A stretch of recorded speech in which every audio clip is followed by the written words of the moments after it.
Hi guys, it's Granny here. I just wanted to jump on and talk about the Lori Vallow trial. Lori Vallow Daybell, I guess her name is, huh? I don't think they've gotten divorced in court yet. So there's been a little bit more going on, and I know, we've talked about Letitia Stock, and there's all kinds of little nuances going on and other different things, but I realized I haven't really talked about the Lori Vallow trial much lately, so here we are. And smoking gun evidence that seems like nobody knew about, right? So it's kind of exciting. Seems like it maybe points to guilt as far as conspiracy to unalive her children.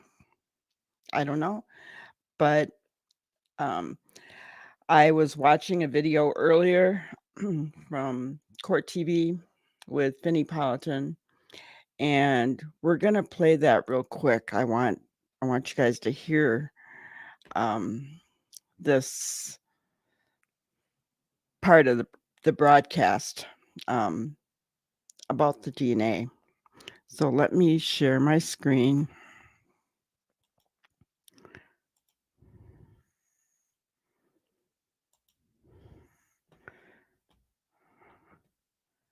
All right.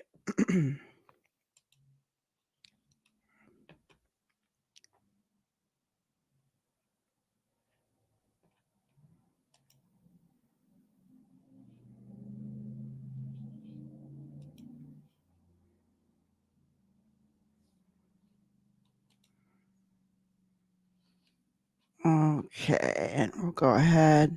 Sealed Get it started. Black body bag was opened, and you can see here that the body is further enclosed within a black plastic tarp that's held together with multiple strips of duct tape. And you can also see that the forearms and the wrists and the hands are tightly bound with duct tape as well. The ankles are bound with duct tape as well. Duct tape, black bag, wrapped up when he was buried in Chad's backyard.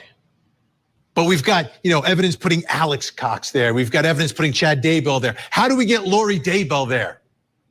How do we get her connected physically to the death of little JJ? She filed an alibi in this case. Didn't happen in my apartment. Oh, no. Go check Uncle Alex's apartment. That's where it all happened. We'll take a listen to what the jury heard today. In May of 2022, I received 3 DNA profiles. These were from Lori Vallow Daybell, Tylee Ryan, and Melanie Gibb. I also received several items of evidence, one of which was processed as Bodie EO1, which was a hair attached to a piece of adhesive. And do you recall if there was an Idaho State lab number associated with that piece of evidence? Yes, there was, and I'm going to look at the report. Okay, would that refresh your memory? Yes, it would.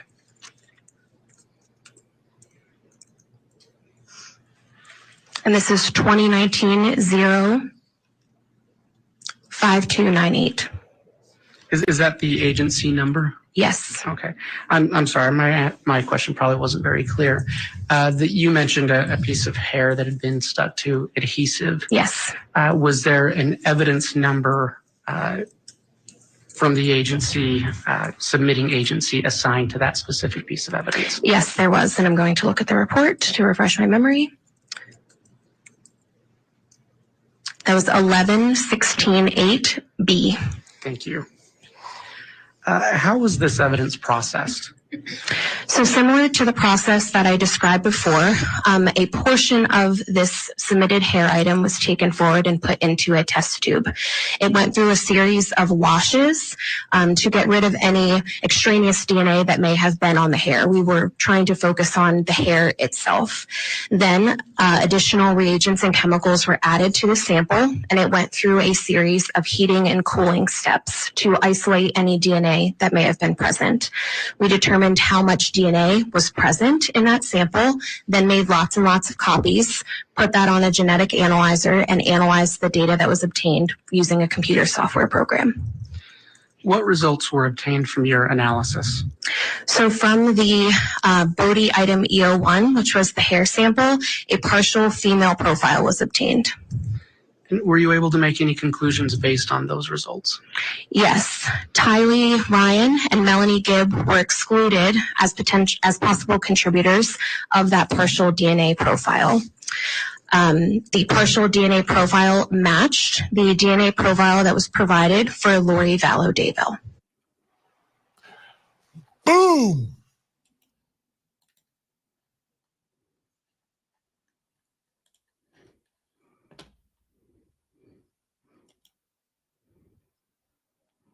Okay. So he says, boom. He's pretty excitable, wasn't he? So what do you guys think? Tell me what you think. Now we know, I mean, we've heard enough in other trials how, okay, like from the Brian Koberger trial, for example, they have explained that if you've heard any of the videos that have been going around, one of the things that they have said is that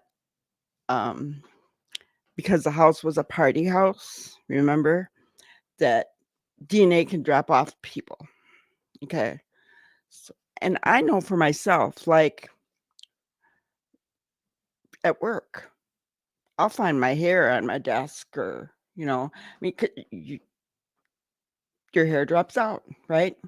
If you brush your hair, piece drops out or whatever. You hug somebody, that's going to be the same thing. You could get some of your hair on them, some of your DNA on them.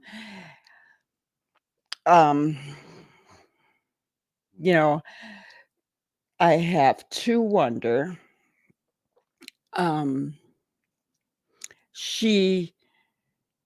it seems as though, now don't get me wrong, because I really feel as though Lori knew what was going on with her children, exactly what was happening with them.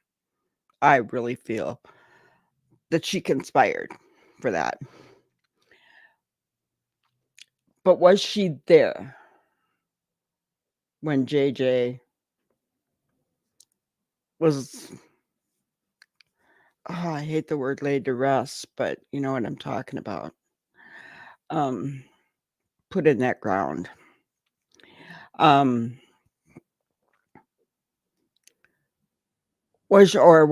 Maybe not even that, but was she there when they were tying him up and wrapping him up and whatever? When you think about how that little boy died, it's really, really sad. I don't know. That he was still alive when these plastic bags were put over him and the duct tape was put over his mouth. Okay. He actually died from the plastic bag being duct taped to him. And the thought of a mother helping to do that, or even watching it being done, is inconceivable for me.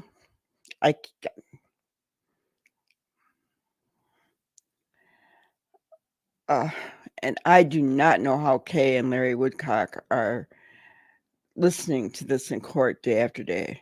And I understand that they want justice. I do. I get that. And I would probably, if I were related, be right there with them. But I gotta tell you, it takes some strong people to be sitting there in court day after day. But um, what do you think? I mean, do you think that that came in, that was transferred? Did she hug Alec and she got the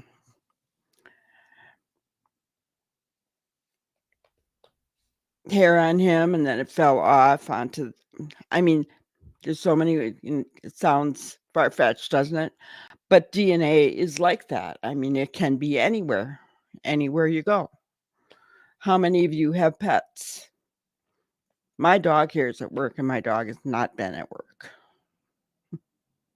As much as I try to keep my stuff clean, free of dog hair, free of lint, that kind of thing, when you're working in a professional setting, uh, you still end up bringing DNA with you. So that's not as far-fetched as you might think. So what are your thoughts? Do you think this is a smoking gun for her? What do you think the jury is going to think? Right? What are they thinking about all of this? So just to put that thought out there for you, let me know in the comments what your thoughts are, because I would really like to know. And don't forget, while you're down there, to go ahead and like and subscribe. We're going to set up, I think, this month. Hopefully, by the end of the month, we'll set up a live just for members only. So if you haven't subscribed yet, do so. It's just going to be a get to know you kind of session, and what, where do we want to go with our members chats, right?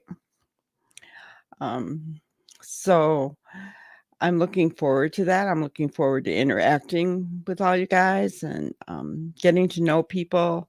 I've interacted with a few of you from your comments, and I want to tell you that I appreciate your comments so much. Thank you.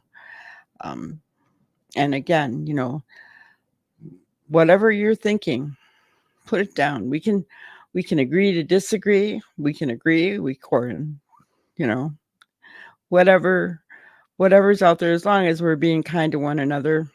I love to converse and have different opinions out there. So I'm really, really looking forward to that, and really looking forward to the members chat. It's probably going to be toward the end of the month. So, all right, you guys, I will see you on the next one.